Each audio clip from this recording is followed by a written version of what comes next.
You'll be moving to our branch office starting tomorrow. Is this a demotion? No, the branch just needs more hands. It's strange to have a transfer so suddenly after just yesterday. Did someone higher up say something?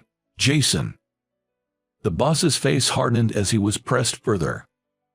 You should be grateful it's just a demotion and not something worse. I haven't done anything wrong. The boss just put his hands on his head, looking exasperated.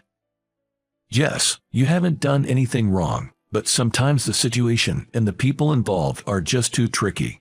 Not everything that's just is always right. If you're in the corporate world, you should understand that. I don't want to understand that. Without hesitation, I responded. The boss sighed deeply. I may not agree with what you're saying, but I'll accept the decision quietly. And just like that, the demotion was decided. According to the boss, the reason for the demotion was my inability to gauge situations and people, but I couldn't see it that way. The incident happened just yesterday. While walking through the train station as usual, I noticed an old man deliberately bumping into women. He's what you'd call a bump into guy. What's up with that guy? Doing it on purpose? That's dangerous. Seeing women lose their balance and fall because of him was more than uncomfortable. As I was about to approach the old man, he seemed to sense something and quickly disappeared into the crowd. Arriving at the office, still irate, there was an unusual tension in the air. Rumor had it that some bigwig was visiting the office for an inspection. Apparently, the results of the inspection could affect bonuses and evaluations, so the higher-ups were bustling around making sure everything was in order. Turns out, that bigwig was none other than the old man from the station. Wait, that's the guy who was causing trouble. Can't be serious. Seeing that arrogant executive instantly reminded him of the morning's annoyance, and before he could think, he addressed him. Excuse me, I have a question. What is it? Why did you keep bumping into women at the station this morning? The executive's face tensed visibly. I saw you this morning. You were purposely walking into them. Some even fell. Were you aware? What was your intention? Did you want to touch them? Or were you just irritated by them? Either way, attacking innocent women isn't good. What's your take on that? Taken aback by the barrage of questions, the executive could only open and close his mouth in silence. Hey, Jason. The boss, witnessing this, hurriedly interjected. The executive's face grew redder by the second. Are you his supervisor? Let's talk in private. Yes. With a face as fierce as a thundercloud, the executive didn't respond to my claims but instead took the boss to a meeting room. And today, I subsequently got demoted. The big shots were mad and my boss was beside himself, but I still believe I didn't say anything wrong. Things like this have happened a few times before. Regardless of someone's status or position, there's nothing wrong in pointing out when something's bad. Whenever something like this happened, close friends who know me well would occasionally warn me, but I've always believed that being truthful is the right way. I appreciate those friends who care for me and stand by me no matter what trouble I get into, but I just couldn't heed those warnings. Back when I was a kid, I'd get scolded by teachers and parents for lying. Now that I'm an adult, I get reprimanded for being honest. Seems unfair, doesn't it? Upon arriving at my new place of work, the sales office, the entire staff warmly greeted me. This was an office in a rural town, so remote they jokingly referred to it as the outpost, a real backwater. It was just the manager, a sales guy named Peter, and a secretary named Emily, just the three of them. There weren't many customers coming in, but they were well staffed for their needs.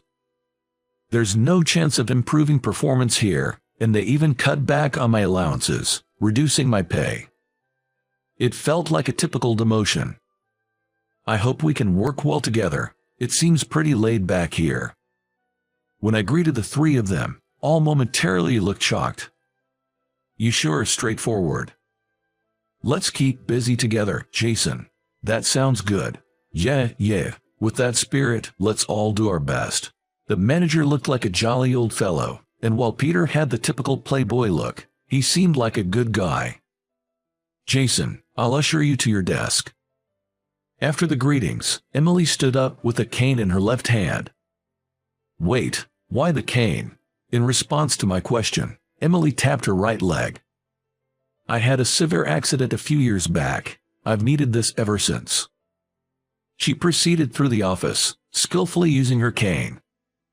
"This desk is yours. The restroom's over there." Watching her maneuver effortlessly between desks and shelves was quite impressive. As I continued to stare, she seemed to become self-conscious, trying to hide her cane.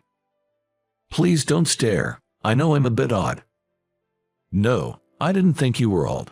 I was just impressed by how well you handle the cane. It's cool." "Cool. I'm pretty clumsy, so I'd probably struggle to walk with it. You must have practiced a lot. Honestly, I admire you." "Even if you're just being polite, it's nice to hear." "I genuinely mean it." "Thank you."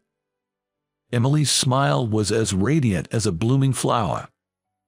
A few weeks later, I began learning the ropes from Peter.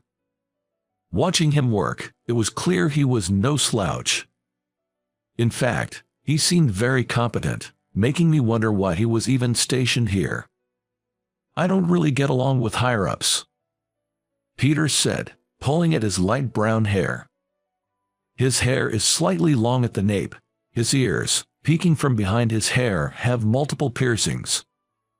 While I believe appearance shouldn't matter as long as one isn't unkempt, it's true that authority figures often frown upon such looks. "I can see that." "That's harsh, Jason." Despite my comment, Peter laughed cheerfully. "I'm good here, though. Everyone's nice, and it's fun working with them.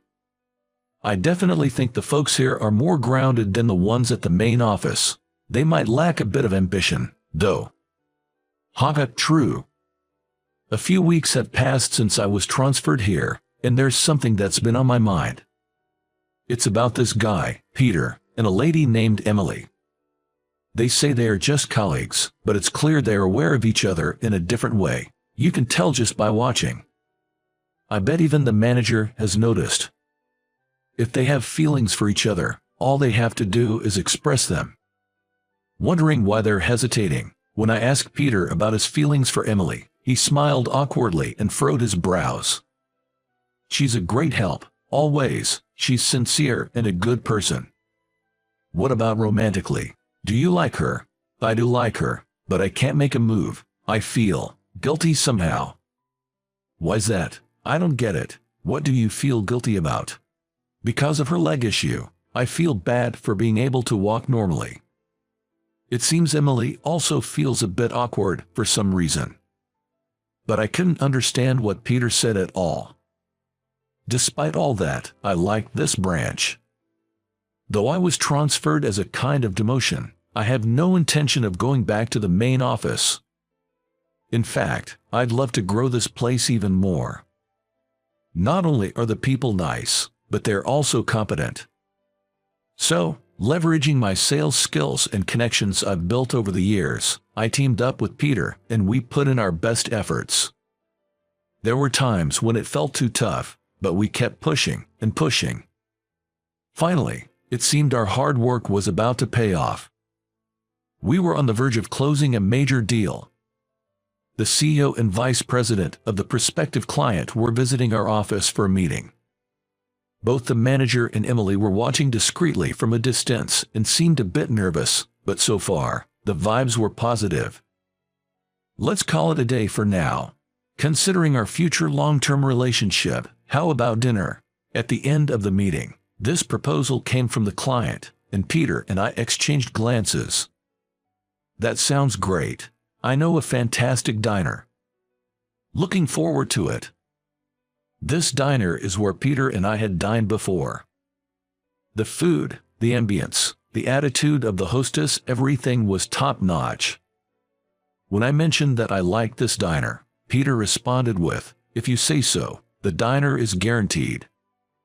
By now, he's got a good read on my character. We left the office and headed to the diner as a group of 4.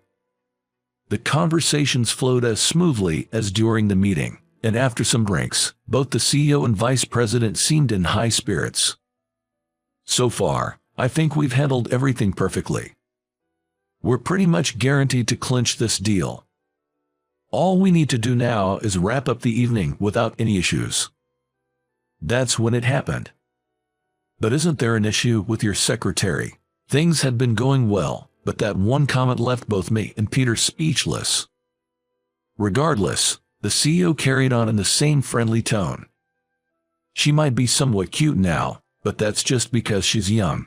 Women age quickly and just become regular old ladies. On top of not being attractive, having a disability in one leg must be a burden.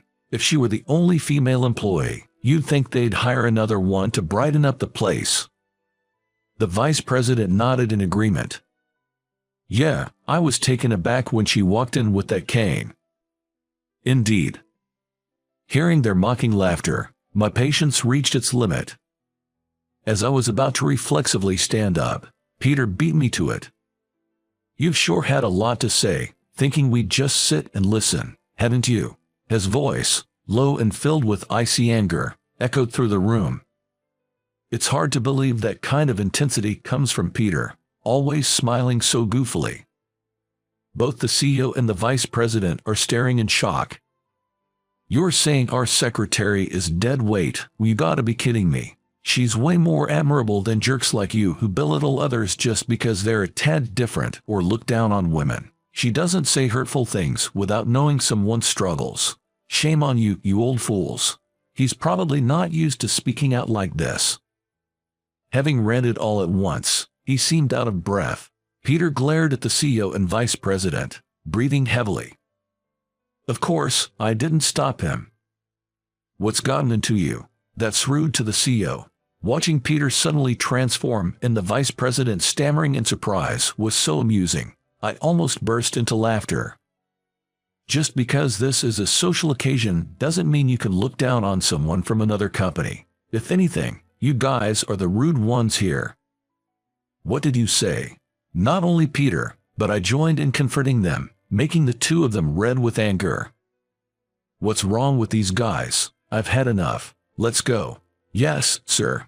Fuming, they stormed out of the restaurant, their footsteps echoing. The moment the sliding door closed behind them, silence fell upon the private dining room.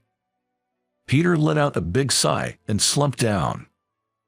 Oh man, I shouldn't have done that, especially during a business meeting. The manager had told me he's rooting for me.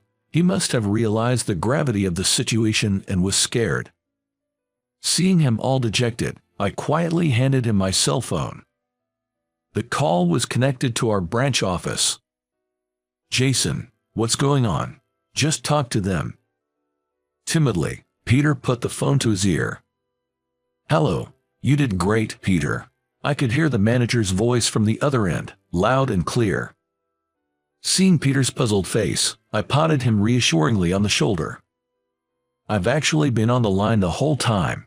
Probably since they started with their insults. I immediately thought we couldn't deal with people like that. I connected the call so the manager could hear them, just to make sure they weren't lying. So, he heard everything I said. I heard every word, Peter. You did the right thing. Good job. The manager's voice is ringing out, tinged with excitement. That's right, Peter. Thank you so much. I'm over the moon. Emily. In a moment, Peter's eyes glistened when he heard Emily's voice, just as joyous as the manager's. Words of praise for me and Peter still echoed from the other end of the phone. As Peter was trying to hold back tears and respond, I gave him a fist bump. He returned it with a tearful smile. A victory fist bump. Working with a CEO like that, there probably would have been issues down the line anyway. It's good we got to know about them early on. But I'd really appreciate it if you could secure a similar contract soon. Keep up the good work. The manager said this with his usual laid-back tone. Typical of the manager to make such a tall order. The deal might have fallen through, and sales are as tough as ever, but there was a silver lining. Peter and Emily started dating. It seems the dust settled between them after they took a stand that day. Honesty really is the best policy. Thank you for connecting the call back then. Thanks to you, Jason, both of us could take the next step. Emily, smiling, looked as radiant as ever. Congratulations. Make a great couple. Thank you. Don't worry about me getting my heart broken. Yes. Wait, what? Sorry, Peter. You'll have to forgive a comment like that. I'm just bad at keeping secrets. Well, time to move on and maybe find a new romance.